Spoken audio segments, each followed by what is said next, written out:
Hey everyone, it's Dr. Ramani. Welcome to this YouTube channel on narcissism. Well, I was recently doing an interview. I was being interviewed by a therapist, some of you may have heard of, named Terry Real. And in our conversation, he reminded me of something I had learned about long ago, the concept of empathic reversal, a concept that has been discussed in the family therapy and trauma literature. But this concept of empathic reversal actually has a lot of bearing on understanding what happens to you in a narcissistic relationship as well. So I think it's really important for us to talk about it on this channel. Empathic reversal sort of manifests as when a person who has had suffered trauma or even narcissistic abuse earlier in life, they will give a lot of empathy out to other people, but give themselves almost no empathy. So lots out, none to themselves, right? So what does that look like? People who are caught in empathic reversal will over-empathize with other people, be over-concerned with how other people are feeling, check in on whether other people are doing okay, they will tend to them, and they'll do this empathizing almost to a point of exhaustion, but show no empathy to themselves. Now, we know that narcissistic people operate as vampires, and instead of blood, they suck out empathy, right? And as a result, they are naturally drawn to empathic people because they can suck them dry, and the empathic person will rarely step away. Now, since for so many survivors of narcissistic abuse, it is a lifelong issue that started in childhood, let's start by talking about this from childhood. The child of a narcissistic parent doesn't have much of a choice but to attempt to forge some kind of alliance with their narcissistic parent, no matter how distorted this alliance may be, for no other reason than for the child to protect themselves and get their attachment needs met. The child then will disproportionately pay their empathy forward to the parent, try to be good, helpful, attentive to the parent, aware of the parent, pleasing the parent, and at the same time, be very unempathic to themselves. The child themselves wondering, what am I doing wrong? Maybe I'm not a good kid, blaming themselves. This sets that reversal precedent of lots of empathy out, but almost no empathy back into the self. Being empathic to yourself when you are in a narcissistic relationship, especially as a child, is almost incompatible to the empathy demands that these relationships have. Empathy isn't modeled for the child, and it's also not safe. It's unsafe for the child to be empathic to themselves. The parent will stop that. Then that child grows up, and the empathic reversals persist.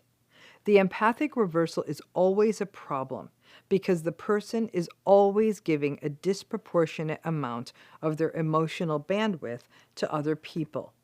But if the empathically reversed good person encounters a good person, a kind person, then that good and kind person, then they might be more likely to have the experience of that good, kind person stepping in and offering some care and empathy back, because left to their own devices, that empathically reversed person is only going to put the empathy out. But alas, those empathically reversed people out there often end up in the crosshairs of the narcissist.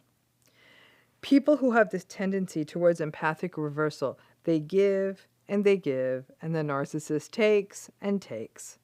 And because healing only happens when a person is kind to themselves, this model of empathic reversal all but guarantees that healing will be slowed and blocked, since a person is giving all of their empathy away and have none for themselves, which is essential for healing. The destruction that is part of the narcissistic relationship is observed in their willingness to take all the empathy being offered and not only not offer any back, but the people they most often prey on will not only not have empathy for themselves, but the narcissistic person won't encourage them to have empathy for themselves. People who have this empathic reversal will find it uncomfortable to have empathy for themselves. They won't feel comfortable setting boundaries or saying no. They will sacrifice what they need for the other person because it literally feels more natural. So the work for the person who is prone to empathic reversal is to start slowly getting comfortable with flipping the paradigm and tolerating what it is like to address their own needs.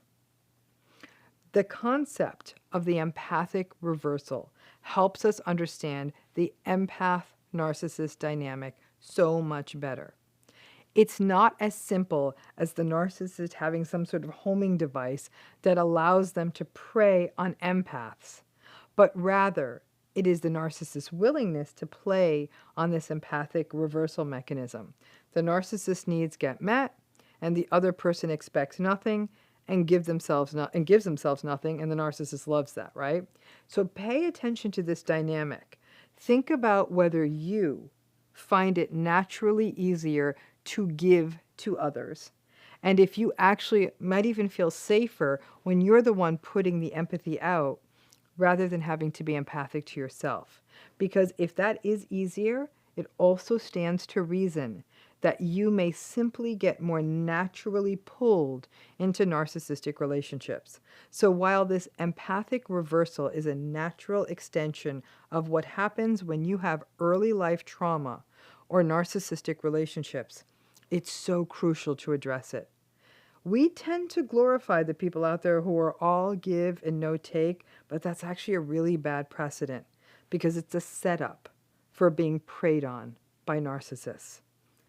All healthy things are about balance, and how you hand out empathy, that needs to be about balance too.